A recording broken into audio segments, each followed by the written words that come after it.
Welcome to another Rugby League Down South programme for 2014 and this second series of programmes. I'm out and about for the first part of the programme today, visiting the London Skolars ahead of the Capital Challenge on Friday as Wigan Warriors come to town.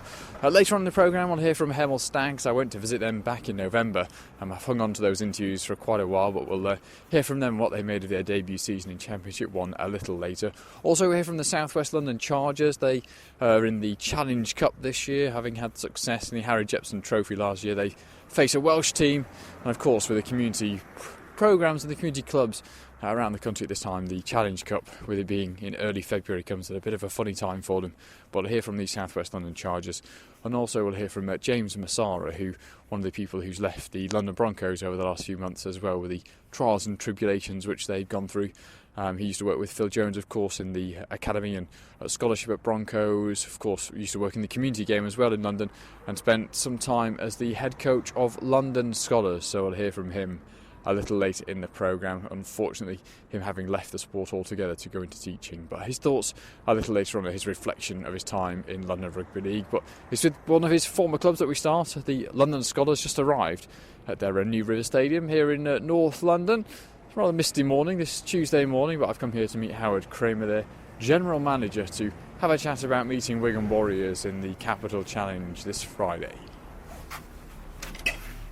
Hi Howard, how are you? Happy New Year. You too. Seems like ages since I've come here to have a chat.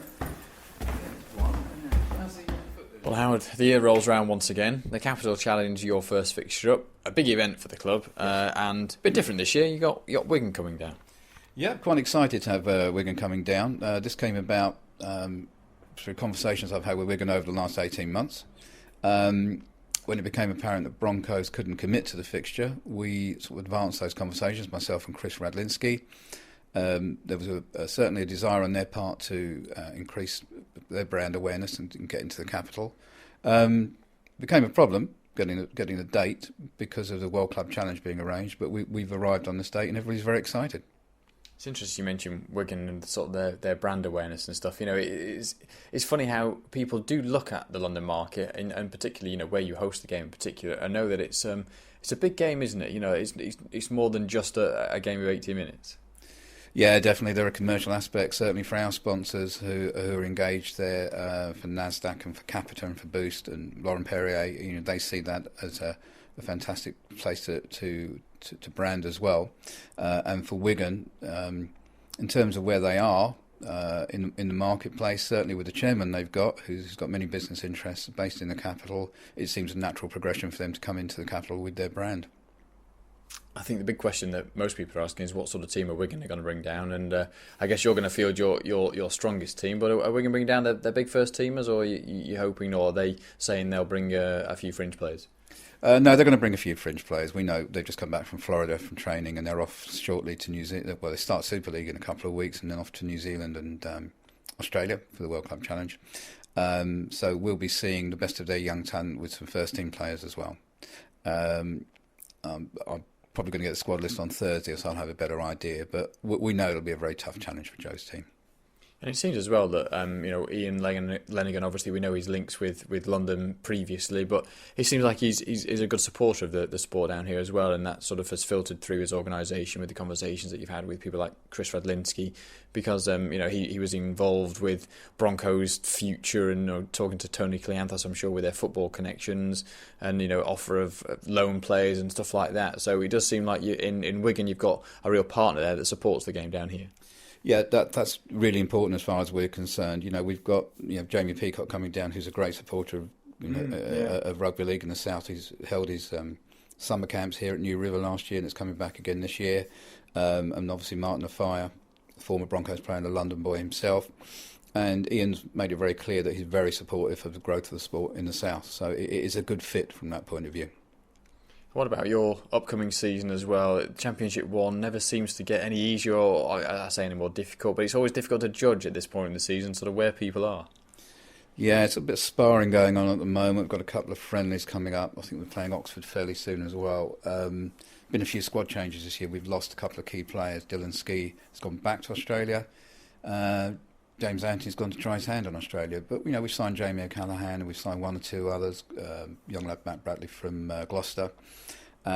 Squad's looking very, very exciting at the moment. And, of course, Lamont Bryan's been our latest signing. He was dual reg here for a while, made a big impact, and we're absolutely delighted to have him on board. But everybody else has been strengthening as well. So it'll take a few weeks to work out who the front runners are, I think.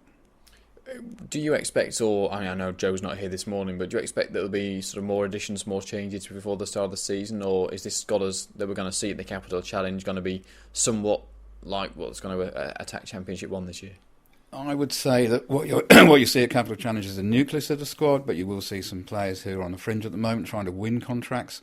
And I would think there'll be 2, 3 or 4 more additions before the season actually starts. What about this place, the New River Stadium as well? I mean, I don't get here too often. Probably a couple of times you really come and catch up on the gossip and find out what's happening. But you've already been telling me about the rain that was leaking in over Christmas because of the terrible weather and the problems that you've had. Yeah, the building we're in, sort of house that Jack built at the moment. It's not falling down, but it was a bit wet when we got back after Christmas holidays.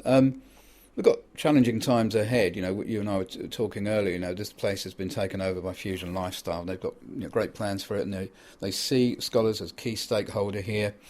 And during the season, there's going to be an announcement very shortly. But I can say that the plan is to dig up the infield here and to lay a state-of-the-art artificial pitch, a 4G pitch, which will be ready before the end of the season. It's going to be a bit of an inconvenience to us. We will have to play some home games away. But we're going to end up with a fantastic playing surface, new floodlights, and great facility for supporters to come and watch rugby league in London. It's great that they see you as a real stakeholder in this area as well. I mean, and that's what you've wanted, isn't it? I know that the discussions have sort of gone from one end of the scale to the other and somewhere in the middle about what might happen here. Yep. But if you've got someone who wants you on board and wants you part of what's happening here, a 3G pitch, your use on there, I'm sure there'll be other people that would use it during the week. But having someone say, yes, we want you here, it must be great. Yeah, they've been here for a while now on a short-term lease, and they've watched what we do and they like what we do. In the community and what the sport has done for the borough and for the kids in the borough there, and they made it clear from the beginning they want us at the centre of their plans, and they've engaged us all the way through the planning process. So it's an exciting time. As I said, it'll be challenging this year, but what we get at the end of it will be well worth it. And so you said you'll get a 3G pitch, you'll get new floodlights here. There's obviously development work that will take place. You'll have to be away for a few months. Have you sorted out where you'll go, where you'll play your games in that time? We're in the process. I can't say too much at the moment. We've spoken to 3 or 4 places not too far away from here where we'll move a few of the home games. So we will play some home games here. We don't want to inconvenience supporters, home or away. So we're looking for a solution which is as near to the ground as possible. We should be able to make an announcement in the next 3 to 4 weeks on that. Am I probing in the wrong directions if I'm to say Broncos have moved to North London and there might be an element of a partnership in there or anything? I don't think so. It's certainly one of the options that we're looking at. It's a natural one. We're delighted that Broncos are back. We're delighted they're not that far away. That they're only a few miles away. Underhill is 15 minutes, 20 minutes from here. So we're going to look at all those options, and we've had conversations with them. We're speaking to a number of other people who are really interested in hosting some Skolars games. That's not muddy the water though, because this is your home. You'll be coming back here. Will this pitch be ready for Friday night lights? This place will be ready for Friday night lights. It's going to be big. That's going to be huge for us. Friday night lights always is. We're playing Hunslet this year, and we're really excited the fact that we can showcase a new stadium, new pitch, and floodlights, proper floodlights at Friday night lights. And having a 3G pitch here as well. I mean, is Joe happy with that? Is the club happy with that? The RFL happy with that? Obviously, it's not seen sort of too widely in the game, is it really? No, apart from Widnes, I suppose, really. A few union teams are playing there. We know that Cardiff and Saracens obviously play on artificial pitches. Joe's hugely excited by it. It's going to make a big difference in terms of training preparation. Pitches have changed so much now. We've seen the progress in the type of pitches, the 3G pitches that are coming on board now. So, no, he's totally embraced it. The RFL have as well. They've been very supportive, and they've been part of the whole consultation with Fusion. And let's just finish on the Broncos. You mentioned that they've obviously got their future sorted now. Did it affect you? Did it impact on you? There's obviously a few players that were sort of on the edge of contracts with the Broncos that you might have picked up or not picked up in the process. But it's obviously good for you that they're continuing Super League. Great for us, they're continuing Super League. How the partnership goes this season, as far as your edge concerned, it goes is going to depend on how size of their squad. So we'll have to wait and see. But we picked up one or two really decent lads who have come out of Broncos this year. Very excited to have them here, and they're training really well. Joe's very excited by that. It's business as usual. We want the partnership to flourish, and we're delighted that they're back on board again.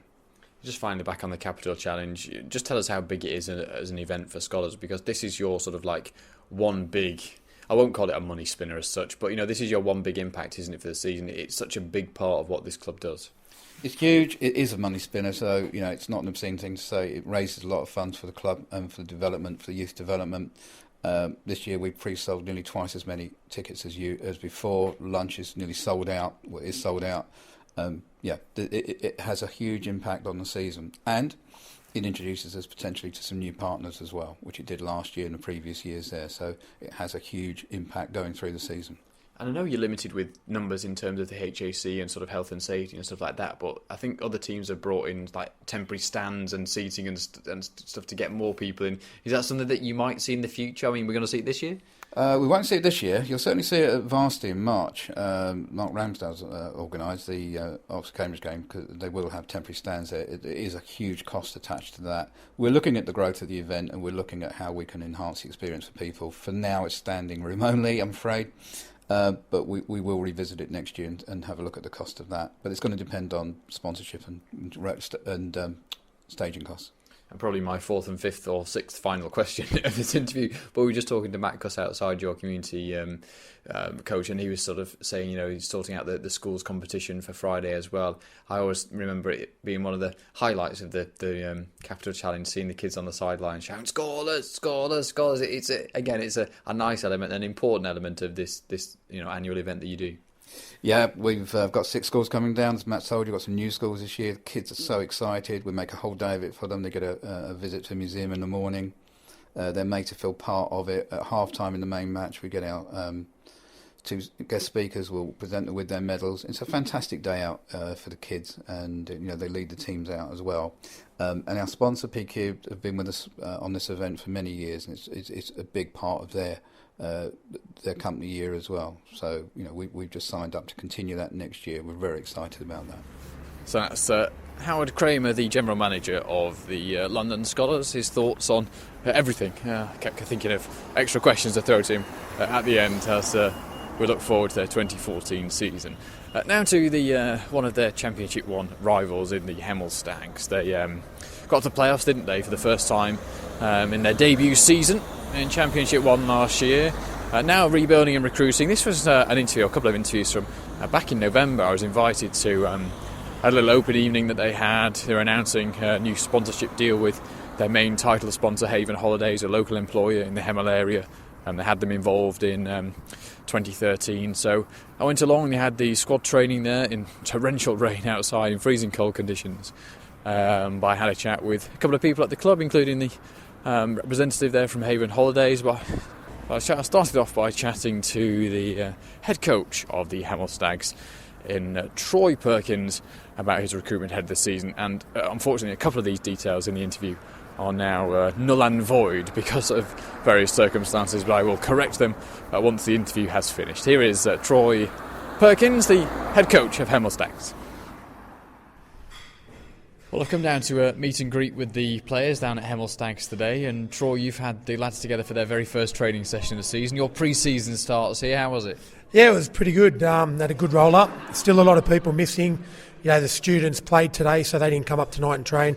A few people still not arrived from Australia, but it was good. Good turnout, and just put them through an hour of conditioning, and then we just had a bit of a catch-up in the bar. So it's looking pretty decent. I think we've recruited quite well.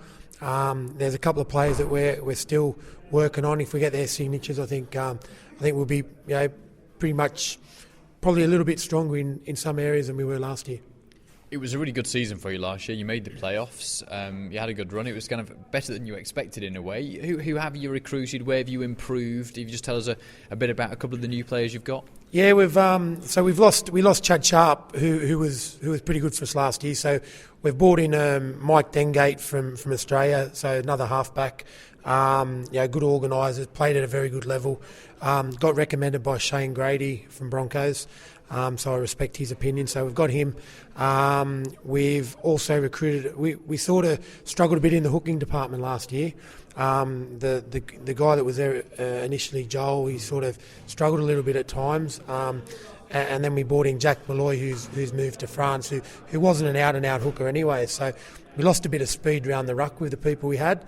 But we've brought in an Australian who's played Queensland Cup, which is probably the equivalent of Top Bank Championship here. So he arrives at the end of January. So he'll be involved, and also we're looking at bringing in another hooker that's played Championship 1, but we're just waiting on his signature, and also looking at a fullback from Australia as well, who would be a like for like replacement for Mike Forgum, who we had last year, who's gone back to Australia. So we've replaced people in the same positions, but I think we've strengthened in the hooking department, and also probably just got a little bit more experience in the forwards as well this year. We've signed David Stevenson, who was at Skolars at the start of last season, who's come through Salford's academy. So he's been in a good environment. So he joins us as well. So I think we've recruited quite well. It's quite challenging now because you've got Gloucester and Oxford and Skolars all vying for the same people that 3 years ago Skolars had a mortgage on. But now everyone's competing, and we've got a very limited budget. We can't match some of those other clubs financially, so it's wanting to get players to come for the right reasons. We'll hear from Michael Dengate, your new halfback, in just a minute in the programme. But I guess for you can't wait to get going again. It was a really good season last year. You must have really enjoyed it, and then this new season must bring good feelings. Yeah, I didn't want the season to stop really. We were going so good, but yeah, we start from scratch again now. Last year's behind us. It gives all the players a year playing at this level, but we've got 0 points again now, and it all starts again. Gloucester have obviously recruited very, very well, and I think they'd be fancying themselves to be up in that top couple.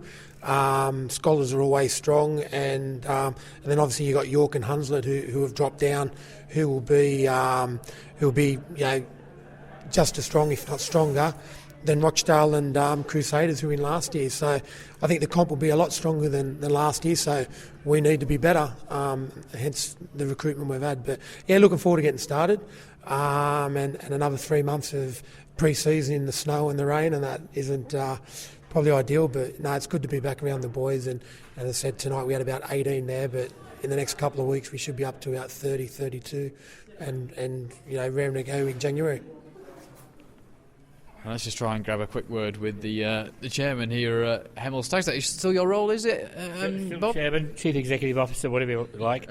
Head, the boss here at Hemel. Bob, we've talked on numerous occasions over the last few years. We talked about your desire to be in the Championship, and you've had now your first season back in the semi-professional ranks, if you want to put it that way. How was it? It went quite well, didn't it? We were delighted with how we went. Yeah, we've got the second round of the playoffs, and we were on budget with everything we did, apart from probably our crowds were not as good as they should have been. Everything else worked really brilliantly for us, and justified to ourselves that we'd made the right step to go into the championship. We were pretty comfortable in that competition. We've always said as well that you try to run yourself in a sustainable and sensible way here. You mentioned that your budget balanced out for the first year. How do things look for the sport here? You obviously want to get bigger crowds here, but are you looking healthy? Are you looking good? Does it look like a sustainable prospect for the future? Yeah, all our projections for next season are better. I think our sponsorship's up 20%, and it was really good last year, and Tom Williams has done a terrific job there. We're getting a lot of feedback from our new supporter base that we had last season, that they're going to be doing their work to bring their friends along to get our crowds up, and so we're pretty confident we're going to do better off the field this year, and on the field I think we'll do a little bit better as well. And we just mentioned earlier on this evening as well the news about Broncos and the possibility of administration. You've obviously seen a lot happen in the game in rugby league over the last 32 years, is it 31 years that you've been going with Hemel? I mean, Broncos aren't in a great state at the moment, are they? Yeah, well, we started the same year as Fulham did down at Craven Cottage, and must admit we've not had the trauma that the professional games had down there, and we've just plugged away, and we've now got our own ground here. I think it sums us up. We've got a ground that we own. It's not Wembley Stadium where we're all going to be on Saturday, but it's our own ground, and we can build on that. And there's a message there to the Super League club. I think that perhaps they should have taken part of the route that Hemel took. What, growing more slowly, or trying to? How do you say? I think I don't know the true figures, but I reckon there's probably been about 50 to 75 million pounds gone into the Super League club since Super League was created. Now, there's nothing to show for that apart from the proverbial bag of balls. And I think if they had put down deep roots somewhere, no different to how Hemel's put down deep roots in the Hemel community, they put down deep roots. They've been in a lot better position than they are now. I think it's too much of the money's just gone into the pockets of individuals, and all they've got left to show for it now is the proverbial bag of balls, and that's not the right way of developing sport. Is there a potential, and this is a far out prospect, Broncos don't exist at some point in the future, is there a potential that Hemel could build and become something like that, and become a Super League power here, or is that sort of way beyond? Is that sort of hoverboard territory at the moment? I think the nature of Super League is it's contracting in the number of teams and the demands of it. That we don't have a ground, and the Hemel Stadium project's been put on the back boiler by the council. I think we could be. In the Championship or Super League 2, whatever it's called, where the demands are more realistic. I think we could get crowds into 2,500. I think we could do that. We could never get crowds of 10,000. I don't think that's realistic, but I believe we can go further. But I don't see a club in London and the South East getting the sort of crowds that Wigan and Leeds do. It just doesn't happen. You look at football. The new clubs that are coming to the Football League: Stevenage, Crawley, AFC, Wimbledon. Well, they get crowds 2,000-3,000. So, and they're akin to what Broncos get, and they're finding it tough. They're in the Football League. It's football in this part of the world, and they can't get big crowds. So, how can a new sport? It's not a new sport. Rugby league's not a new sport. It was been played since 1965.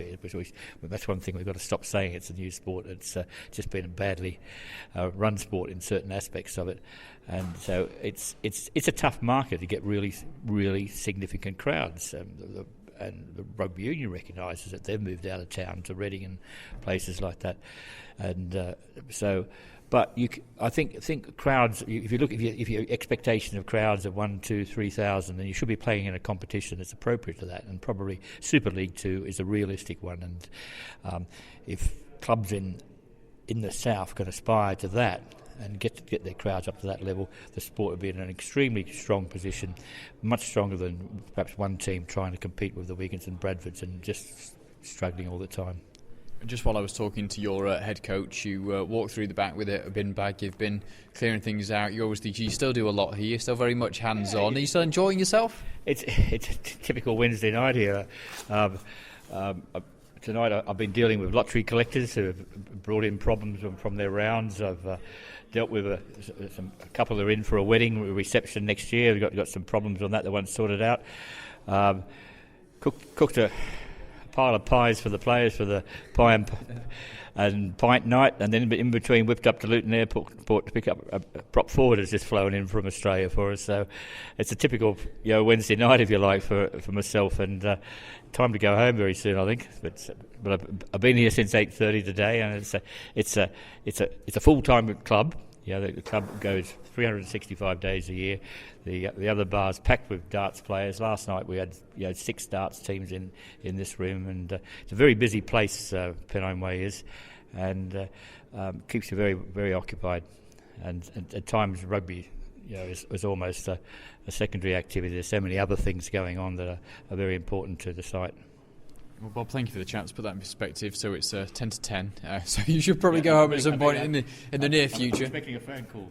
I'm sure you are. Well, let's hear as well. You mentioned it from the sponsorship, and earlier on I talked to Naomi Woodstock, who's the head of publicity at Haven Holidays, who's your main sponsor, and she said obviously that the first year of the contract went really well. They've signed up for another year, and sort of she explained to me how that first year had gone and why they're on for another year. I guess you've just announced, you have decided you've entered into another year of sponsorship with Hemel. You obviously started last year. This is obviously a good sign that you're extending for another year. Yeah, it's fantastic. We've had a great year. We've had the team have really enjoyed coming to all the home games. They've had the VIP, which is part of our sponsorship. They've had all the VIP package and come along and had lunch, and then sort of got to meet the players and see the match, and it's been really, really good. You're a big employer in the area. This is a nice little community club that's hoping to grow and wanting to grow. I mean, what have you seen from Hemel Stags in the last 12 months? That's impressed you. Well, they've done really well. So I have to confess that I'm not a great rugby league follower. Getting better at it, as Tom from Stags is educating me as we're going along. But I think from the point of view of our team, have really appreciated it. We've also been able to use the facilities up here as well for team events and things like that. But it's great that we are able to support something in the local community. As you say, we are a big employer here. We have a lot of our team. Have schools, their children participate in the Stags. Some of our team and even one of our directors was the Stags mascot when he was a lad. So there's a lot of history and a lot of association in the local community here with us, so it just feels right to be supporting them. And I guess as well, the things that Hemel do and the way that they go about things, they are wanting to embed themselves in the community, and I guess they see value with having you as well. I think so, yeah. I think it's good for them, good for all of us. We do mutual PR, social media. We tweet each other and tweet back, and all of that's good stuff. So we've had some great, some nice coverage. Stags have been really good at very conscientious at making sure that we get the publicity for the sponsorship that we've given them, which is brilliant. And does your brand fit with the Hemel Stags brand as well? Because it's a family-orientated sport. When you go to rugby league, it's not about the big crowds. It's all about the family occasion, the entertainment. Yeah, absolutely. It does. It fits really well. We've, as a holiday brand ourselves, and we also encourage people to get active, get out and about. We've got our parks are all in, by the seaside, but we have a lot of open space, a lot of green space, and we encourage children to get active and do different things. Next year, we've got the British Basketball League doing basketball sports on our parks. But it's something that we're conscious of and encouraging families to do things together. These days there are too many families, really everyone's working, and they don't get enough time to spend with their kids. It's a precious time, and something like this where families can come together, and that's the great thing about the tickets that we get as well, is that it's not just, usually if you get given tickets through work, it's you go with other colleagues, but actually these tickets we say, come with your family. So it's great, kids come of all ages and they really enjoy it, and they put on a good show for the kids, and it encourages them to get active and see the sport. It's really good. And you mentioned as well you're not a big rugby league fan. You probably didn't know too much about rugby league before this sort of partnership with Hemel Stags. What have you made of the sport itself? Not just maybe watching it, but the way that it runs itself, and how it sort of sinks in together. Are you impressed? This thing that you knew nothing about. I mean, what are your impressions now of like the game altogether? Yeah, I'm really impressed because I'm not a great sports fan, full stop. Football I find quite painful, but actually rugby I really, I think it is a great family sport. It feels right when you come. It's a really lovely atmosphere, and something that families can do together. And I think, I'm impressed with the fact that, how they make that happen really. It's, it works really well. People can come here with their kids and families and have a good time without feeling that, it's not full of any hooligans or, it's just really, really nice. So those are a few of the pre-season thoughts at the Hemel Stags. I say pre-season, those interviews done back in November with the representative from Haven Holidays and Bob Brown, the boss, the chairman, the chief exec, whatever it is, at Hemel, and also their head coach, in Troy Perkins. And we mentioned an interview with Michael Dengate with Troy. Unfortunately, sent me a message on Twitter just last week saying, unfortunately, they released him back in December. He signed for Lee, played for their under-20s just a week ago, so he's now no longer with the club.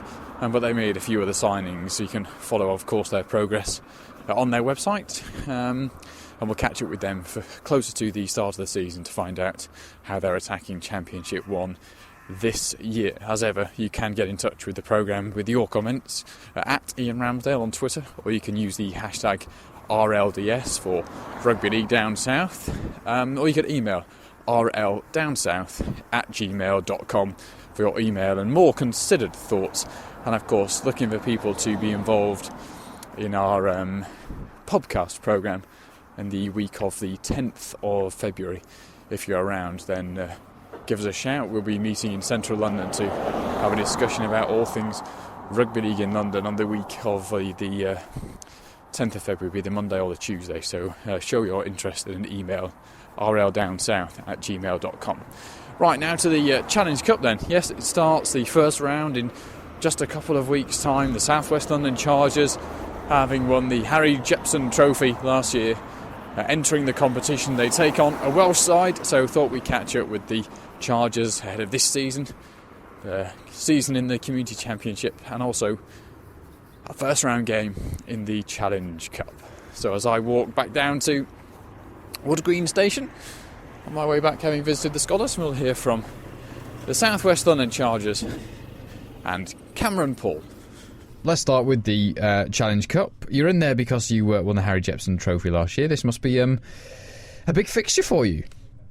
Yeah, it definitely is a huge fixture for the club. Coming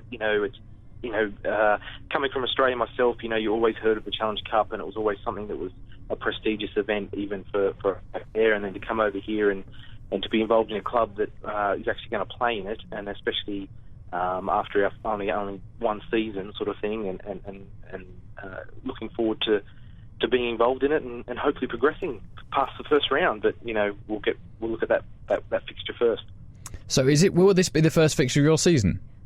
Yeah, it will be the first fixture of our season. We've been training now for a couple of weeks. The actual season doesn't start until April. So I was going to say, you wouldn't usually start this early, would you? No, we don't even normally start pre-season training until sort of end of February or something. So 1st of February is our fixture, and we started the first week back in January. We started training, and everyone's keen, everyone's available, and it looks like we're going to have a good side out as well. So that's good as well, seeing we're starting, normally 2 or 3 months earlier than the normal season. Is it difficult to compare sort of where your squad is now as to where they were last year? I mean, have you got many of the same bodies? You got a big turnover? Is there a way of comparing? You've got a better side, a weaker side, a bigger side, a smaller side? Well, we probably had a core 30 or 40 guys last year. Of that, probably 25 to 30 played in the first team squad. We have had a few guys leave, gone off travelling or gone back to Australia, but it's only a handful or less than a handful. So it's predominantly the exact same team, and we've even got some other guys that were injured for the majority of last season coming back. So it will be, it's definitely a very similar squad, and it will be a very similar team to the Harry Jepson team as well, I believe. Let's have a look at your opponents then, and maybe what you know of them. You've got one of the Welsh champions, or are they the Welsh champions? I'm not too sure. They're definitely the conference champions, but I think it's split into two, so South and North. So they're either the conference champions or the South Conference champions of Wales. So that's as far as I've been able to find out myself. But the Torvine Tigers, I think is how you say it. They've been around for 10 or so years, I believe, floating around in the Welsh competitions. I think they've definitely been in Harry Jepson fixtures before. I'm not sure of the final, but they may have even played in the Challenge Cup fixture before as well. But they've been around for 10 years. I don't really know much about them, except they sort of had a good season last year, and I think they managed to beat most of the teams in their competition. So they will definitely be a tough opponent. Well, this is in no disrespect to your opponents or indeed sort of anyone else in the competition, but am I right in saying that this draw could have been a lot tougher? There's some other bigger, I don't want to use the word better outfits, but there's some there could have been more tougher opposition that you could have been drawn against. Yeah, definitely. Torvine Tigers I would consider them a Tier 4 club, which is what we are. So we're in the RFL's eyes, we're equivalent clubs on equivalent competitions. And in the first round of the Challenge Cup, there's 44 teams. The majority of those are National Conference League teams, which is the Tier 3, so above us. And a lot of those clubs have, they've got histories of 40, 50, 60 years and a very strong club. So, as you say, with no disrespect to 21 Tigers, it could have definitely been a much tougher fixture up in the heartland somewhere with a club that's been around for 40 years or so. It's probably played in 20 Challenge Cup fixtures themselves. So it's definitely a non-heartland fixture, ours. So it'll be good that at least one of the two teams will progress, be it them or us. I was going to say, Torvine will look at it in exactly the same way. I'm sure they will, won't they? But this is a great opportunity for either club to get into the second round of the Challenge Cup, which at this stage of the season, with you not really in a position where you would normally start your season, still trying to get bodies together, the first game of the season, it's a great opportunity for you to make that second round. It's definitely right. No matter what, there's going to be a Tier 4 team in the second round of the 2014 Challenge Cup. Are you the only all T4 tie in this round? Yes, I believe so. There are some. I'm not. There's some, because there aren't many teams in there, because you only get put in there because you won the Harry Jepson. Yeah, I think there's about 33 NCL teams, National Conference League teams, and the rest is made up of the Forces, some student teams, and a few teams similar to us. So the Forces and the students team, like the university teams, are not. I guess they're Tier 4 as well. I'm not sure, and I don't think any of them are actually playing another, what you'd say equivalent to be a Tier 4 team. So I think it is the only Tier 4 versus Tier 4. But I'm sure if I'm wrong, someone will be able to correct me. Yeah, I'm sure they will. So this is obviously going to be the start of your season. A very successful year last year. You mentioned holding on to that rather large core of players that you had. So this must be, another exciting year ahead, really, because it's still early days for you as a club. But hopefully another successful season ahead. Yeah, definitely. We've I'm quite quite amazed that we've put the emails out before Christmas going we're going to be playing fixtures in February, and we've got I think we've got 35 players available for the first game, and a similar number later on if we get through as well, and we've already had 20-25 players turning up to training, and in that we've had another 5 or 6 guys that have just turned up out of the blue that we didn't even know existed. So they've found us early in the season. So no matter what, it looks like we're probably going to continue training all the way through now. So come April, we should be a lot further ahead where we were last year. So it makes it hopefully another a good season for us ahead. The London Broncos have been through a bit of a tough patch in recent few months, well publicised. Does that affect your level at all, or are you unaffected by that, or does it have an impact at all? Maybe it puts rugby league in the news a little bit more than normal around the London area, but I don't think it has a massive effect. I think the type of players that we attract are guys that have either played before and are just looking for something to do on the weekend and keep fit and meet some new people and have a bit of fun, or they're guys that are completely new to the game, so they've stumbled across us somehow. So I mean, while it's always great to have a Super League team in London, I think it's always going to be beneficial for the London comp to have the Super League team in London. I don't think it directly affects the club. It maybe more affects the competition as a whole, sort of thing. And finally, Cam, when is this Challenge Cup fixture? Early Feb, if I'm not mistaken. Yeah, that's right. It's Saturday the 1st of February. It's a 2 p.m. kickoff, and we're playing at the Chiswick Rugby Club, which is where we play all our home games. So it's a home tie as well? Yeah, we got the home tie, so it's free for entry, so anyone's welcome to come down. So come down and have a look and see what we're about.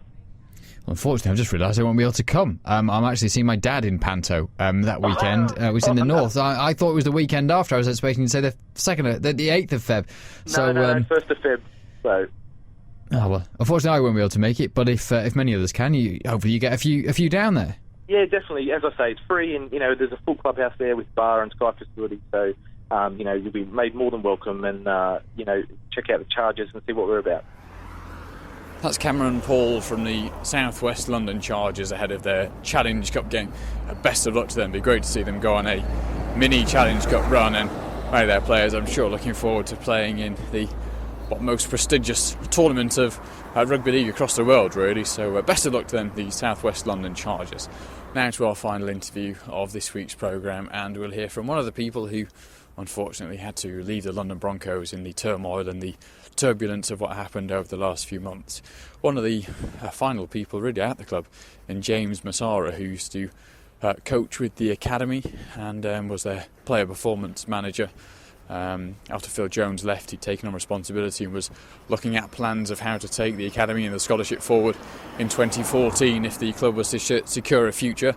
But with a future uncertain for him, he took a role in teaching, which he started this January. But of course he's been involved in the community game in London and also spent time coaching at the London Skolars. So having now departed the sport, thought I'd catch up with him to reflect on his time and his achievements with the rugby league, and whether maybe in the future he might have something to do with rugby league, and whether he'd like that at some point in his further career. So here is James Massara.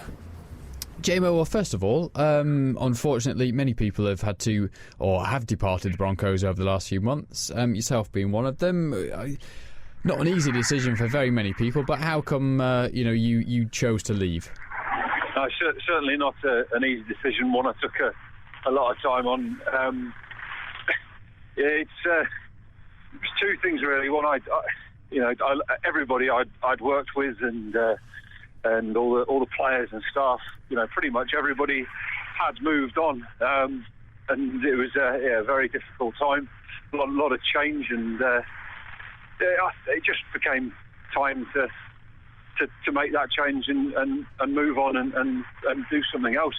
It became even more difficult when we then weren't paid, and you have to try and pay the mortgage and all that. So it was time to move on.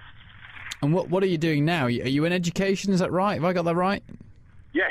I'm up at a college in Walthamstow. They're trying to improve their sport, and I've gone in as head of sport, and it's looking like a really interesting, really challenging job.